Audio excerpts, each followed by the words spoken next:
కెమికల్స్తో కూడా నెయ్యి తయారు చేయొచ్చా? కెమికల్స్తో కూడా నెయ్యి తయారు చేసి లడ్డులో వాడచ్చా? కెమికల్స్తో తయారైన నెయ్యి అది లడ్డు తయారు చేస్తే ఆ లడ్డు ఎలా ఉంటుందో టేస్ట్ చూడాలని ఉంది నాకు. ఎందుకంటే గత ప్రభుత్వంలో కెమికల్తో వాడిన నెయ్యి లడ్డులో కల్తీ జరిగింది అని మన ముఖ్యమంత్రి చంద్రబాబు నాయుడు గారు, ఉప ముఖ్యమంత్రి పవన్ కళ్యాణ్ గారు రాష్ట్ర ప్రజలకు హితోపదేశం చేశారు. మరి అటువంటి కెమికల్తో కూడిన నెయ్యిని లడ్డులో వాడితే తినాలనుంది, రుచి చూడాలనుంది. నిజంగా నాకు తెలిసిన సమాచారం ప్రకారం ఒక కెమికల్ నెయ్యి ఎప్పటికీ కాదు. ఎన్ని కెమికల్స్ కలిపినా అది నెయ్యి కాదు, నెయ్యి సువాసన రాదు. అది 100% నిజం. మరి చంద్రబాబు నాయుడు కెమికల్స్ కలిసిన నెయ్యి అంటాడు, అసలు నెయ్యే తిరుమల లడ్డూలో వాడలేదంటాడు, కల్తీ నెయ్యితో లడ్డు తయారు చేశారంటాడు. గతంలో జంతువులు కొవ్వు అన్నారు, పంది కొవ్వు అన్నారు, చేపల నూనె అన్నారు, ఇప్పుడు కెమికల్స్ అంటున్నారు. అంటే చంద్రబాబు నాయుడు, పవన్ కళ్యాణ్ ఏది చెప్తే టీడీపీ కార్యకర్తలు, తెలుగుదేశం పార్టీ నాయకులు భజన చేస్తారు. భజన చంద్రబాబు చెప్పటమే తడు, దాన్నే పట్టుకుంటారు. మళ్ళీ ముందు వదిలేస్తారు గాలికి. అంటే ముందు మాట్లాడిందంతా గాల్లో కలిసిపోయింది. జంతువుల కొవ్వు, పంది కొవ్వు, చేపల కొవ్వు గాల్లో కలిసిపోయింది. ఇప్పుడు కెమికల్స్ వచ్చేసాయి, కెమికల్స్ నెయ్యి వచ్చేసింది. మరి కెమికల్తో నెయ్యి తయారు చేయొచ్చా? కెమికల్తో తయారు చేసిన నెయ్యి నెయ్యిలాగా వాసన వస్తుందా? అసలు కెమికల్తో తయారు చేసిన నెయ్యిని లడ్డులో వాడితే ఆ లడ్డులో ఎటువంటి వాసన వస్తుంది, ఎటువంటి సుగంధం వస్తుంది, ఒక్కసారి మాకందరికీ కూడా తినాలనుంది.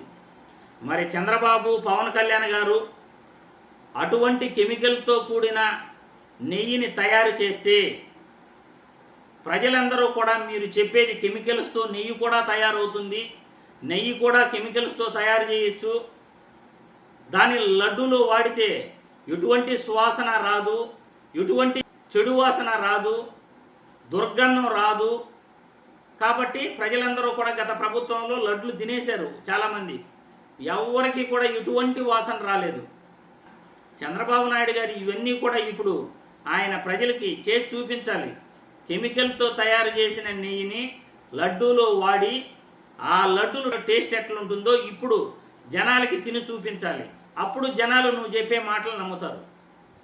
కెమికల్తో తయారు చేసిన నెయ్యి ఉంటుందా? అసలు కెమికల్తో తయారు చేసిన నెయ్యిని లడ్డూలో వాడితే ఆ లడ్డు అసలు మనిషి తినగలడా? అందులో దుర్గంధం వస్తుందా, మంచి సువాసన వస్తుందా? చంద్రబాబు నాయుడు, పవన్ కళ్యాణ్ ఖచ్చితంగా ప్రజలకి నిరూపించాలి. వాళ్ళు మాట్లాడిన మాటలు నిజం అని, కెమికల్స్తో కూడా నెయ్యి తయారు చేయొచ్చని ప్రజలకి నిజాలు నిరూపించాలి. లేకపోతే వీళ్ళు మాట్లాడిన మాటల్ని సుమోటోగా తీసుకుని భారత ప్రభుత్వం, కేంద్ర ప్రభుత్వం ఇప్పటికే చాలా ఆలస్యం చేసేసింది. నిన్న బీజేపీ నాయకుడు ఒకరు, రవిచంద్రారెడ్డి గారు, ఏబిఎన్ ఛానల్లో కూర్చుని చంద్రబాబును ఎలా కాపాడాలి అని మేమంతా తలలు పట్టుకుంటున్నాము అని అన్నాడు. నేషనల్ టెలివిజన్స్లో, ఇంగ్లీష్ ఛానల్స్లో సిబిఐ చెప్పిన మాటలు, తిరుమల లడ్డూలో ఎటువంటి జంతువులు కొవ్వు కలవలేదు, ఎటువంటి రసాయనాలు కలవలేదని వాళ్ళు ప్రచారం చేస్తున్నారు. చంద్రబాబు నాయుడికి అగైనెస్ట్గా సిబిఐ షార్ట్ షీట్ ఎలా ఇస్తుంది? మేము కదా ఎన్డీఏతో పొత్తులో ఉండేది. మరి జగన్మోహన్ రెడ్డికి అనుకూలంగా సిబిఐ షార్ట్ షీట్ వచ్చిందేంటి?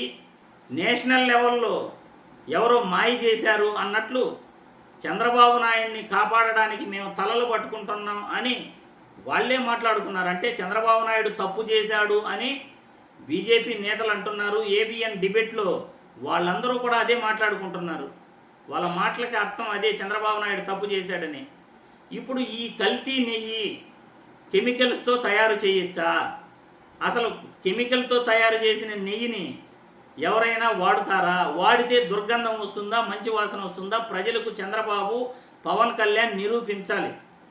అలా నిరూపించలేకపోతే మేము చేసింది తప్పు అని భారత శిక్షాస్మృతి ప్రకారం, భారత చట్టాల ప్రకారం, భారత రాజ్యాంగాన్ని గౌరవించి ఒక ముఖ్యమంత్రి, ఉప ముఖ్యమంత్రి తప్పుడు వార్తలతో హిందువుల మనోభావాలను, శ్రీవారి భక్తుల మనోభావాలను దెబ్బతీసినందుకు ఖచ్చితంగా శిక్ష అనుభవించాలి.